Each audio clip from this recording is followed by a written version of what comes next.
Sebelum nonton jangan lupa tekan tombol like-nya, biar Mimin tambah semangat uploadnya. Dan juga jangan lupa intip keranjang jualan Mimin, siapa tahu ada yang tertarik.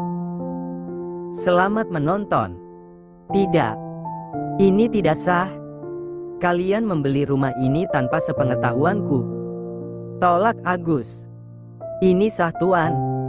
Bahkan anak buah saya sedang mengurus balik nama atas nama Tuan Marek ke notaris. Jawab pengacara Philips. Tidak, tidak. Ini tidak mungkin. Saya hanya menggadaikan sertifikat rumah ini pada rentenir, saya bukan menjualnya. Ini penipuan namanya. Lalu apa bedanya dengan yang kau lakukan pada Julia? Hah? Kau membalik namakan semua aset Julia atas namamu, bukankah itu juga penipuan? Balas Marek menggeram. Itu urusanku dengan perempuan bodoh itu. Apa urusannya denganmu? Bentak Agus tak suka dirinya dibanding-bandingkan dengan rentenir. Jelas itu urusanku, karena Julia sekarang adalah istriku.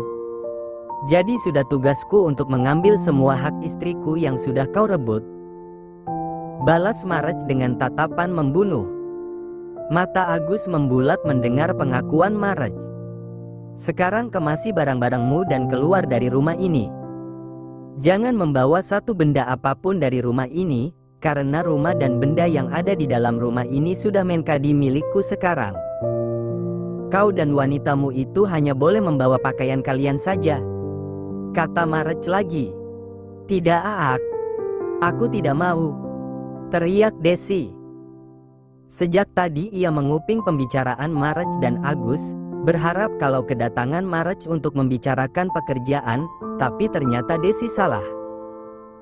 Kedatangan Marek malah untuk mengusir mereka dari rumah itu.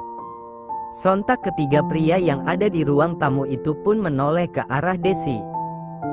Marek memutar bola matanya malas. Saya beri waktu sampai jam 12 siang nanti. Kalau kalian belum pergi juga dari rumah ini, jangan salahkan saya kalau saya menggunakan cara kasar. Ancam Marek. Ia tidak peduli dengan teriakan histeris Desi. Marek pun berdiri dari tempat duduknya dan diikuti pengacara Philips. Meninggalkan Agus yang masih ternganga dengan pengakuan Marek. Setelah Marek dan Philips keluar dari dalam rumah, Desi mendekati Agus yang masih ternganga. PLAAK. Desi memukul kepala Agus dengan sangat keras. Ah! Teriak Agus kesakitan. Ia pun tersadar dari lamunannya. Kenapa kau memukulku, ha? Bentak Agus. Salahmu. Siapa suruh kau bermain judi? Bentak Desi. Aku ditipu. Mereka sengaja membuatku bermain judi agar menguras uangku dan ujung-ujungnya menggadaikan sertifikat rumah ini.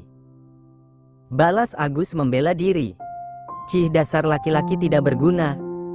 Geram Desi. Desi pun meninggalkan Agus dan berjalan menuju kamar mereka. Setelah sampai di dalam kamar, Desi langsung mengepak pakaiannya ke dalam koper. Tak lama Agus pun masuk ke dalam kamar. Mau kemana kau? Tanya Agus. Mau kemana lagi? Ya, keluarlah dari rumah ini.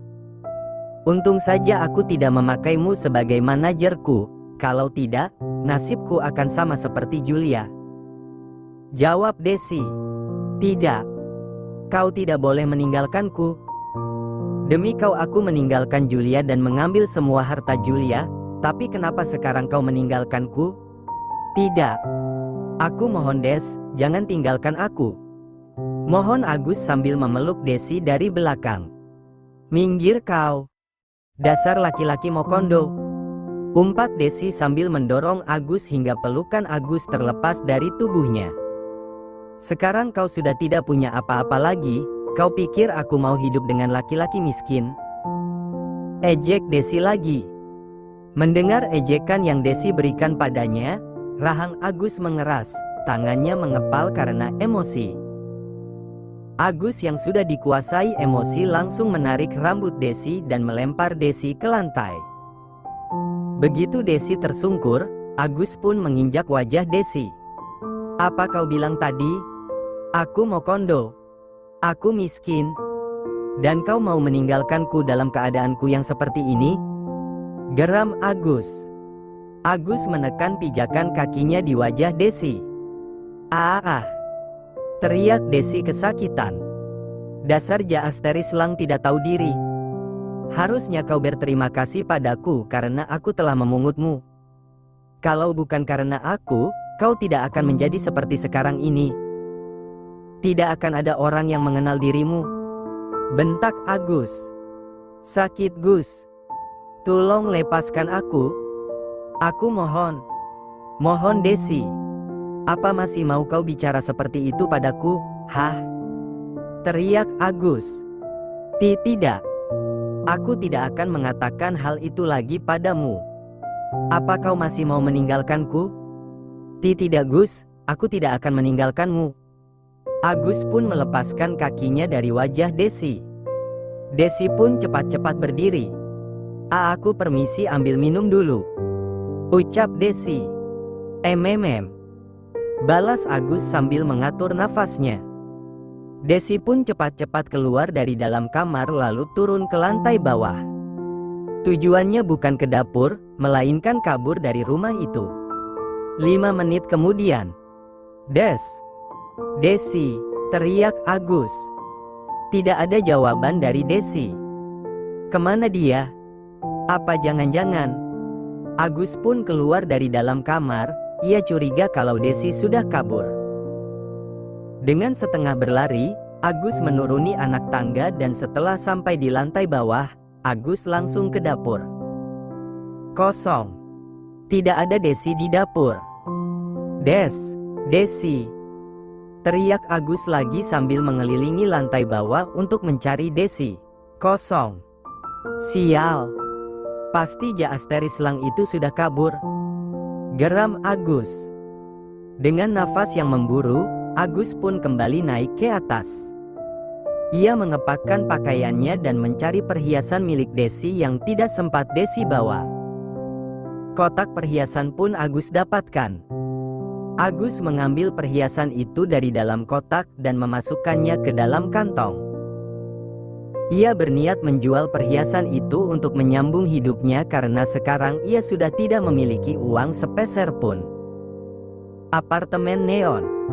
Pagi ini, di saat Marek sedang sibuk memperjuangkan rumah Julia, Neon dan Novi masih asik bergelung di bawah selimut.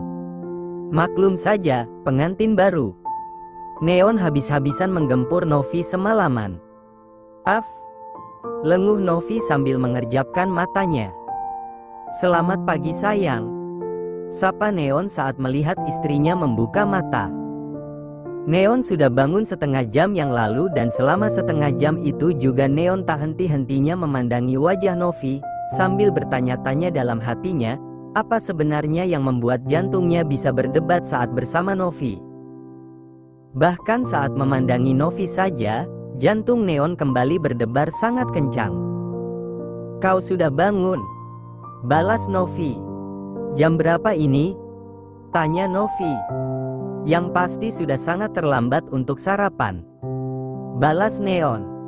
Oh, astaga. Maaf, aku terlambat bangun.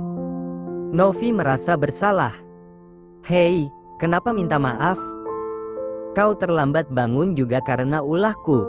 Balas Neon. Kalau begitu, aku siapkan makanan dulu, ucap Novi sambil berusaha mengubah posisinya menjadi duduk. Tidak perlu sayang, kita makan di luar saja. Apa kau lupa kalau hari ini kita harus mendaftar pernikahan kita ke catatan sipil? Jadi lebih baik sekarang kita mandi dan bersiap-siap. Balas Neon. Sayang. Lirih Novi. Apa? Bagaimana ini? Aku tidak punya pakaian untuk pergi ke catatan sipil, jawab Novi. Astaga. Neon menepuk jidatnya. Kita beli di aplikasi belanja online saja dulu satu pasang, nanti pulang dari catatan sipil, baru kita belanja semua keperluanmu. Bagaimana? Novi menganggukkan kepalanya menyetujui ide Neon. Neon pun mengambil ponselnya lalu membuka aplikasi belanja online dan memesan 1 pasang pakaian formal dan tak lupa sepasang pakaian dalam untuk Novi.